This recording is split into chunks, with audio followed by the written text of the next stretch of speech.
Veja, nós paramos no terceiro ponto, que tem a ver com o pergaminho da guerra.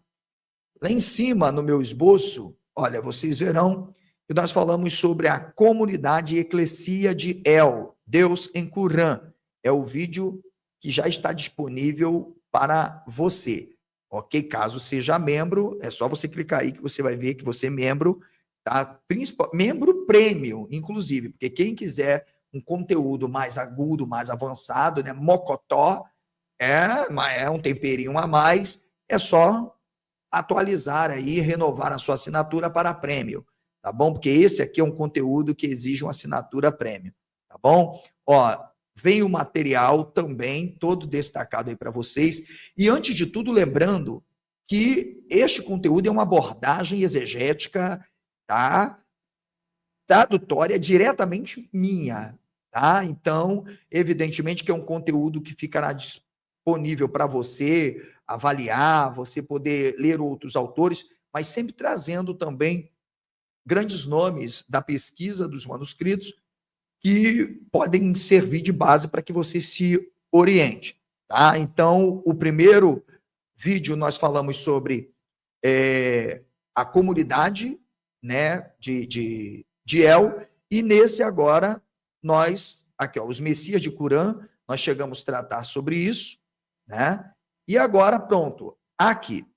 E eu não poderia deixar de começar a falar do Pergaminho da Guerra, trazendo um autor que, confesso, de uma erudição incrível, foi um dos, vou dizer, tomos mais extraordinários que eu pude ter em mãos, uma vasta produção, como As Várias Faces de Jesus, o autêntico Evangelho de Jesus, né, Natividade, Jesus o Judeu, chamado Geza Vermes.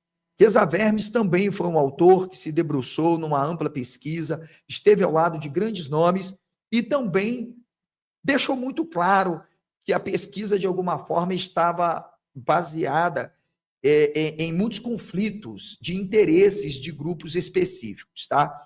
Então, a gente, de alguma forma, precisa trazer esses autores para que vocês consigam ter um norte para pesquisarem. Vamos lá. A denominação regra messiânica é justificada por Geza Vermes pelas seguintes razões. Veja só. Texto de Geza. Número 1. Era dirigido a toda a congregação nos últimos dias. Número 2. É um preceito para uma comunidade adaptada aos requisitos da guerra messiânica contra as nações. Lembra que eu falei de Ahad como comunidade? Lembra? Falei isso lá no vídeo 1. Quem assistiu, assistiu. Quem não assistiu, seja membro. Número 3, refere-se à presença do sacerdote e do Messias do conselho e na refeição descrita na coluna 2 dos manuscritos que eu também apresentei. Geza Vermes, está aí a citação. Então, para não sermos redundantes, você ou seja membro para ter acesso ao conteúdo ou tigatipatibiribá. Aí eu não tenho culpa porque dá trabalho para fazer, ok? Então vamos lá. No primeiro momento, vamos entender qual é a relação dos manuscritos do Mar Morto em relação aos textos de guerra e os enunciados feitos pelo personagem Jesus, falando de filhos de Belial, vinda de um anticristo, né? Guerra catastrófica, intervenção em um momento supostamente pensado teologicamente da história ou pensando a história no seu presente estágio, ou seja, aquilo que o autor tem em mente, aquelas circunstâncias que estão envolvendo o narrador. Então, batalha final, conteúdo, o pergaminho. O pergaminho descreve uma guerra entre os filhos da luz. Estes filhos da luz, eles são representados, preste sua atenção, não é por todo Israel. Os filhos da luz são representados exclusivamente pelos essênios. Não é pelos paruxim, pelos adoquitas, não, não. É pelos essênios. Os essênios acreditavam que eles eram os escolhidos, eles eram separados exclusivamente, não só guardiães da Torá, ou guardiões, mas também representavam um remanescente. E com isso, eles que eram chamados para a luz, estavam em total conflito direto com os filhos das trevas. Agora tem um problema, pasme que o negócio vai ficar sério. É que esses filhos das trevas, se vocês estão achando que são os pagãos, eu não achei ninguém dizendo isto, não. E, aliás, na minha análise dos manuscritos do Mar Morto, diferindo até de alguns aí que fizeram mais teologia do que uma análise de fato dos manuscritos, os filhos das trevas são os próprios judeus e são os israelitas. Isto mesmo, aquele grupo específico do norte, que faz uma parte da estrutura do Israel. Os essênios se apresentam como uma escola totalmente puritana, diferenciada, exclusivista, absolutista, e que vê quase todo o Israel lançado justamente na contramão das leis de Hashem, ou da Torá de Moisés.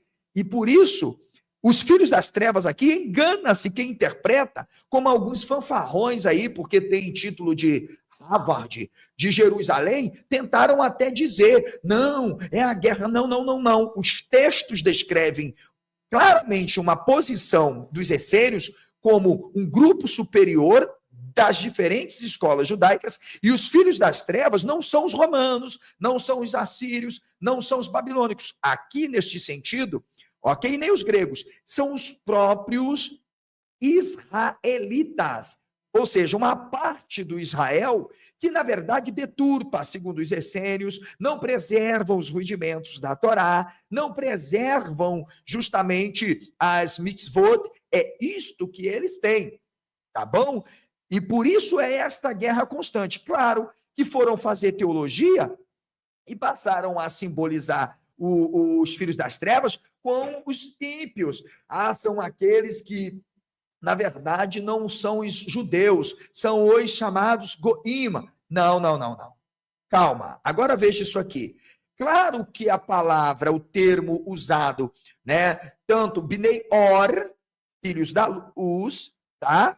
Para falar dos filhos, e bem como os filhos das trevas, uma forma de linguagem que representa o quê? Os inimigos. E por que os inimigos? É fato de você saber, meu filho.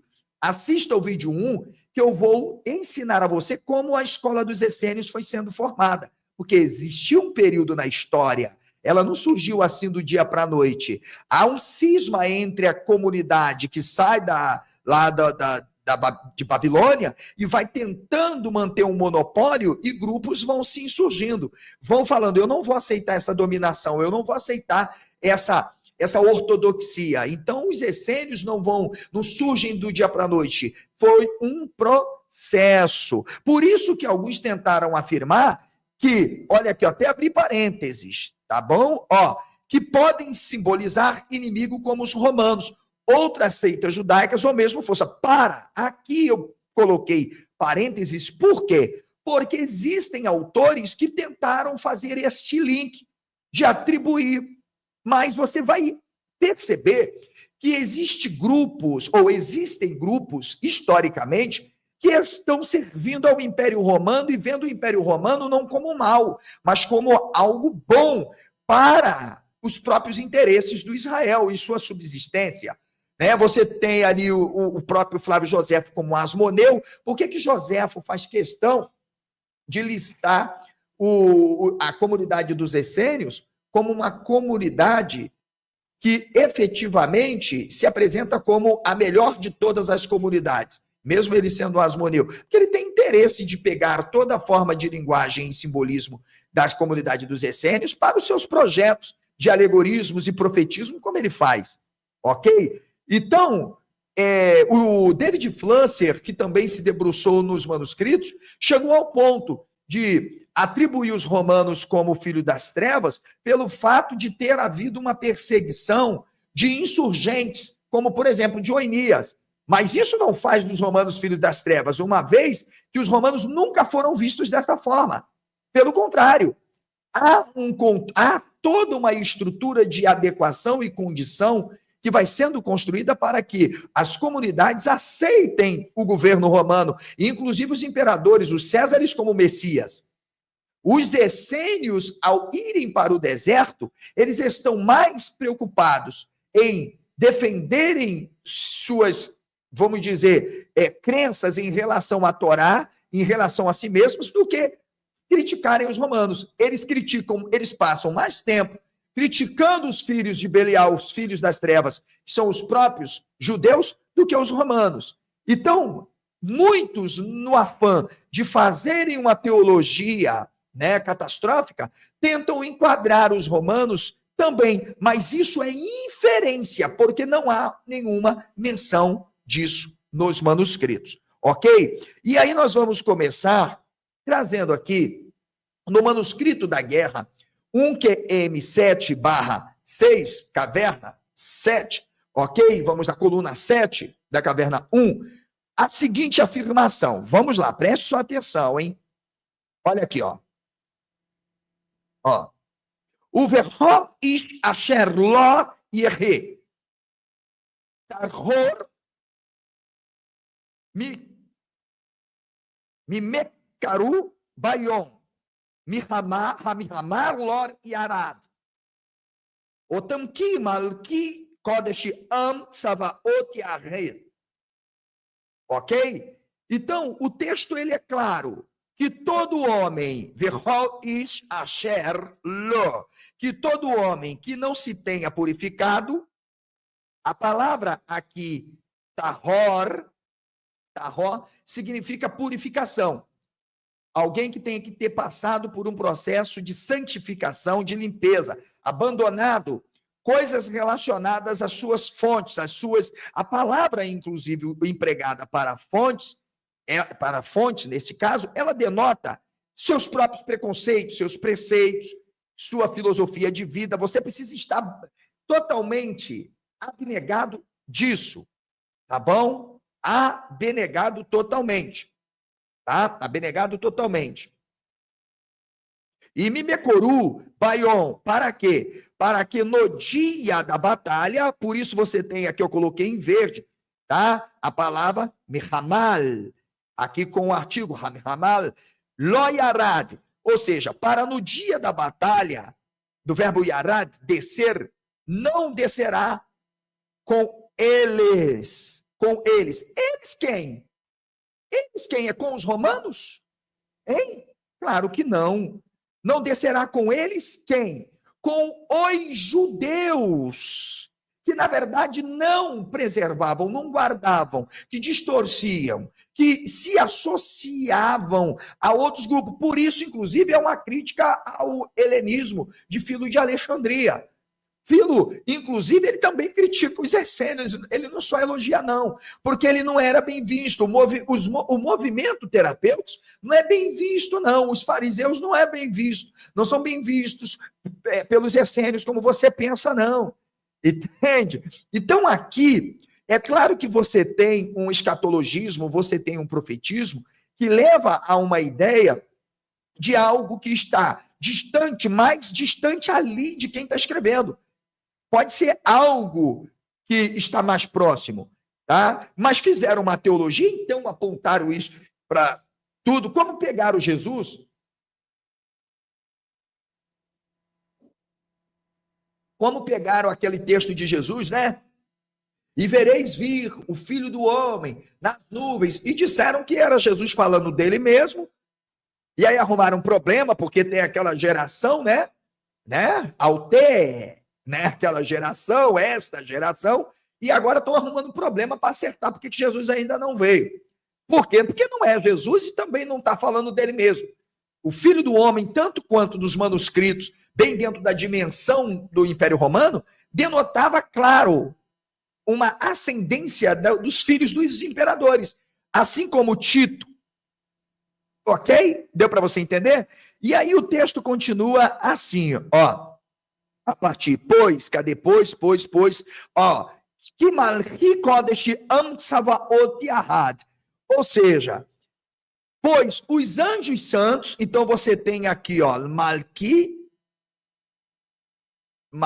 Kodesh Am. Aqui interessante, pessoal, que há um estilo diferenciado dessa comunidade de criar um conectivo, né? Porque aqui você tem a palavra Maqui, aqui eu vou até botar de verde aqui para você entender que significa mensageiros, foi traduzido por anjos. A ideia de seres celestes. Vamos pensar o texto dentro da estrutura política, social que eles estão inseridos, porque não tem anjinho nenhum. Você acredita que tem anjinho, seres celestezinhos? Não. Mensageiros. Pois os mensageiros são santos e estão juntos. Por isso que aparece a palavra aqui, que designa povo. Então, os anjos ali são mensageiros dentre o povo, que vai para lutar junto com o quê? Com os exércitos, com os seus exércitos. Está vendo aqui? Por isso a expressão de savá, parando aqui, com o sufixo pronominal, savaotam, yahad, formando uma unidade. Expliquei para você sobre essa palavra de ahad, como uma unidade. Então, veja, o pergaminho da guerra, ele vai descrever ou enunciar não só aquilo que os essênios estão vislumbrando, estão percebendo, eles estão vendo e eles anseiam por uma libertação, tanto que eles produziram diferentes messias, diferentes sacerdotes e diferentes profetas.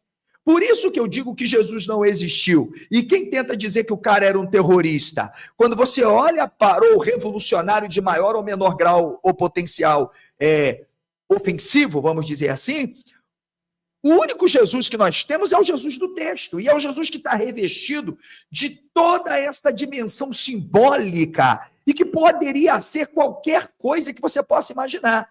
Ele poderia ser o profeta, o sacerdote, ele poderia ser um Messias carismático, né? Um sacerdote celeste, um sacerdote araônico, porque de tudo há um pouco em Jesus. A única coisa que não há é um revolucionário anti-imperialista. É uma vergonha para essa gente, não é? É uma vergonha. Então, veja, primeiro ponto aqui, já podemos classificar, é de como há a dimensão dos manuscritos da guerra para falar acerca desta dimensão de uma batalha.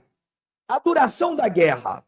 A batalha está planejada para durar 40 anos, dividida em fases alternadas de vitória. Isso é perceptível quando você vê os próprios termos empregados dentro da estrutura, porque este é só uma das cavernas que eu estou analisando. No próximo vídeo vamos analisar a caverna, outras cavernas, ainda falando sobre o pergaminho da guerra, ok? Então vamos ver aqui. Gesa Vermes, novamente, afirma que, vamos lá, abre aspas aqui. Preste atenção, hein? Não deve ser confundido. O que é que não deve ser confundido?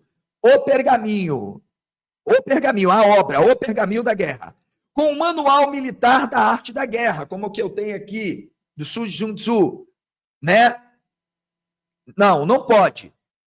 Pura e simplesmente, não pode ser confundida. Pura e simplesmente, não quer dizer que não seja. É um escrito teológico. Concordo com Gesa Vermes, sempre concordei. O cuidado é de você fazer só teologia e perder de vista o ambiente social e real que os essênios estão envolvidos. Coisa que o Gesa Vermes errou feio, como David Flusser também. Aí vem uma galerinha aqui de YouTube, né? Quem é ele para falar do Gesa Vermes? Quem é ele para falar do David Flusser? Porra. Eu sou eu, que estudo os manuscritos há mais de 20 anos. Então eu posso falar. Tá entendendo? Não gostou? Junte aí os livros do Gesa Vermes e vem, porque eu tenho todos aqui. Tá bom? Aliás, e no meu livro eu também fiz essa análise e está lá no livro Como Surgiu Jesus, para quem quiser ver. Porque pensar na dimensão soteriológica é tirar a produção do texto como algo efetual que só existe por resultado de conflitos entre essas próprias escolas judaicas, em detrimento a todo um contexto que ele está envolvido. Ou seja, senão eu fico na paranoia da teologia e deixo de entender a dimensão social e política que o próprio texto requer. Ou você acha que os evangelhos surgiram porque homens sentaram assim e ficaram pensando, olha, nós vamos inventar aqui um evangelho, sabe? Porque não, os evangelhos só surgiram porque existia uma mente coletiva que projetava justamente os seus messias. Por isso que o meu livro Como Surgiu Jesus é o único livro publicado no Brasil e no mundo onde eu me propus a tratar da análise projetiva dos literatos. Você não viu isso no Gesa Vermes, você não viu isso no James Charles Wolfe, você não viu isso em nenhuma produção, a não ser na do José. Ok? E justamente por quê? Porque eu entendi que não é possível dissociar a análise projetiva dos literatos, suas relações e experiências, não acreditar que os essênios eram extremamente religiosos, ao ponto, já dizia lá o John Allegro, de que, de fato, de tudo fazia parte dos seus rituais, ao ponto de tomarem até uma ervinha maldita. Cara, isso não é exagerar. Ou então vamos ter que excluir da Torá o uso da cannabis pelos próprios sacerdotes. Então, quem fala isso para detratar John Allegro, entre outros nomes, entende? É aquela galerinha do Jesus histórico, terrorista, revolucionário, que até hoje não conseguiu provar que o cara era o que eles dizem que é. Tá entendendo? Então, primeiro, a análise só teológica não é e não se pode sustentar suficiente. Você precisa entender que existe tudo por trás disso. A semiótica, o simbolismo, a filologia. Você precisa entender o contexto e o ambiente que esses manuscritos estão sendo produzidos e por que usa-se as formas de linguagem como filhos das trevas e filhos da luz diante dos enfrentamentos. Aliás, os essênios, quando a ideia de anjos não é a ideia de seres celestes. Estamos falando, utilizando uma linguagem militar, uma linguagem de enfrentamento, de guerra. Anjos são, na melhor das hipóteses, mensageiros, pessoas preparadas, habilitadas para a guerra. Como nós sabemos disso? O Flávio Joséfo, ele traz uma descrição de um fato que ele jura que aconteceu, em que ele viu vindo nas nuvens um como filho do homem, rodeado de mensageiros armados com carros e cavalheiros e cavalos. Portanto, é dentro dessa conjuntura que nós vamos entender, de fato, a dimensão da linguagem empregada para anjos. Vejamos, estratégia militar. O pergaminho contém detalhes específicos sobre formações de batalha, armamentos e organizações militar. Claro, ou organização militar. Claro que tem, isso nós já vimos. Enquanto os sectários esperavam a era do Messias, eles viviam no presente como se representantes divinos estivessem entre eles. Eles acreditavam piamente nisso. Por isso tem os sacerdotes celestes, messias, profetas. Isso significava que, de algum modo, haveria um encontro entre o céu e a terra. E a santidade celestial iria se manifestar embaixo da terra. Vamos seguir. A linguagem empregada nos manuscritos, a linguagem e o simbolismo apocalíptico. O texto é carregado de simbolismo típico da literatura apocalíptica, destacando o confronto entre o bem e o mal. Simbologia militar, por isso eu disse, você tem o símbolo como representação da realidade. Espadas, lanças, escudos, trombetas são descritos em detalhes, muitos deles com significado ritual e espiritual. Olha só. Nós temos também ainda a questão simbólica, né? A questão litúrgica, que é a função clara das orações, cânticos que estariam dentro desse contexto. Ok? Você tem a estrutura do pergaminho como prólogo, regulamentos de guerra, oração e louvor, a importância do pergaminho. Tudo isso e muito mais nesse pequeno esboço de uma abordagem exclusiva para membros, ok? Então, eu vou ficar por aqui e até a próxima.